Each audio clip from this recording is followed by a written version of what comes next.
The Robie House, which was completed in 1910, is one of the finest examples of Frank Lloyd Wright's prairie-style home. In fact, this home was so important to Wright that he returned 47 years later to keep it from being torn down. Due to his devotion, this house still stands today, and is considered to be one of the most important structures in American architecture. But what made this house so important to Wright, and why do we love it still today? That's what I'm here to find out.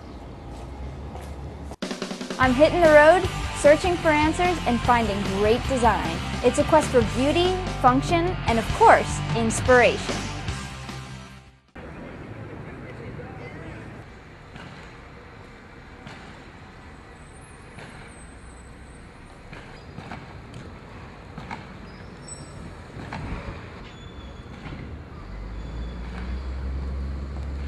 Finding the front door of the Robie House can be somewhat tricky, and Frank Lloyd Wright planned it that way. He valued privacy, and the placement of the front door communicates that. But once you find it, you're in for a surprise. The interior of the Robie House is spectacular, and nothing could prepare you for it. The living and dining room is one big room separated by a hearth in the center, but it is the large amount of windows and doors that make the room so phenomenal. A room with so many windows should feel exposing, but the low ceiling and the art glass make you feel cozy and yet connected with the outdoors. Even though the room is striking, you can't help but feeling a bit sad when you think that it was enjoyed for only a year by the Robie family. The family had to sell the home in 1911, and the Robie House stayed as a private residence until 1926, when it was sold to the Chicago Theological Seminary to be used as married dorms. The home suffered at that point and was almost torn down twice. But the Robie House still stands today, and to learn why it was such an important building to save, I sat down and talked with Karen Sweeney, the Director of Restoration for the Robie House. When I look around here, it's really easy to tell that this place is grand. I mean, it's stunning, but what makes this place so important to American architecture? Why do people flock here? Why is it written about so much? Well, a lot of it has to do literally with the architectural massing of the building. I mean, when you read architecture history books, you read about the Robie House because of the way Wright has moved the prairie style to the point where he really has a modern building. When you look at the massing, not only the massing, but the negative massing of the building and the negative interplay of spaces. Now, what does that mean? What that means is, for somebody who's not in architecture. When you're looking at a building, it's almost like the way he recesses things as much as the way he projects things on the facade.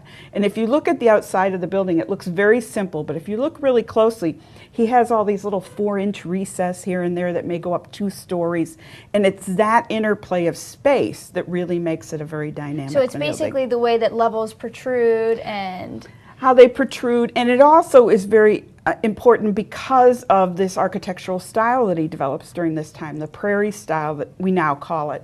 And it really is kind of the culmination of that, because you see the long horizontal lines. He really kind of takes it all the way to the end. Now, when he built this, did he know that this was the perfect example of a prairie house?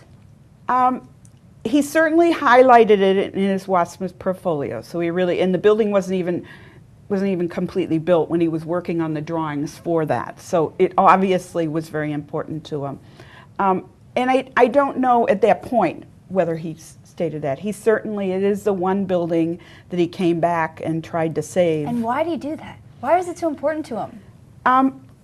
Who knows? We don't really know. We just know that it was important to him, that he did come back and visit the family, even when it wasn't targeted for demolition. He visits the family in the diary of the Wilburs. They talk about Mr. Wright coming and visiting the family, so he really felt a connection to this building. Why do you think he did?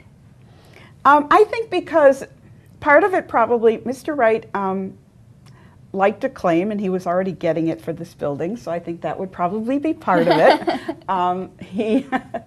One can't say he didn't have an ego, there's no doubt about that. And also just the fact that the building is really dynamic building inside, and I think he probably, when he got done with it, he just really liked the building. Even if Frank Lloyd Wright didn't understand the significance of the Robie House when he designed it, the builder did, as I learned from Karen. The one interesting thing, I think, is that the builder obviously knew how important the building was when he was building it. They took 26 photos of construction, Really? They saved the original drawings and the original specifications and had them put in the special collections here at the University of Chicago. So obviously the builder knew the significance of the building even when he was building it, because at that time period, to take 26 photos while you're under construction, and then, you know, because people didn't just have cameras like we do nowadays and run and take digital pictures all the time. You know, they had to make an effort to take those photos. And then the fact that they had saved them really means that the firm, which actually is still a construction firm here in Chicago, really kind of knew the significance of it when they were working on it. Today, people still see the significance of the Robie House. It's one of the most famous buildings in American architecture. And if you plan on visiting the Robie House, be warned. Parking can be difficult. When you first come to the Robie House, you'll notice that it's located on the busy campus of the University of Chicago, and parking is quite difficult, but it's well worth it. When you look at this house, no matter what architecture around it, it looks breathtaking. But you have to remember that this house was originally built overlooking a prairie, so everything you would have seen out there was a prairie. And you can only imagine what the owners would have been able to see through those windows and these balconies. It would have been absolutely gorgeous. But even without the view, the Robie House is definitely worth visiting.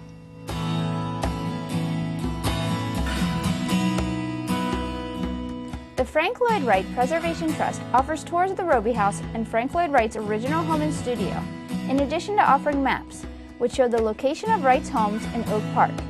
To discover more about those, visit wrightplus.org. For extra information about where I've been and what I've learned, visit my website, www.askthedecorator.com.